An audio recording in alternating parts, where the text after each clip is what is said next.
श्री स्वामी समर्थ. श्री दुर्गा सप्तशती.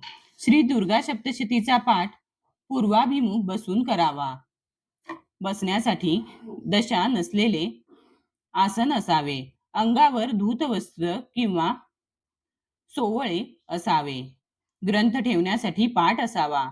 ग्रंथ हातात घेऊन वाचू नये. सप्तशतीचा पाठ स्वतःला ऐकू येईल इतक्या मोठ्या स्वरांत वाचावा.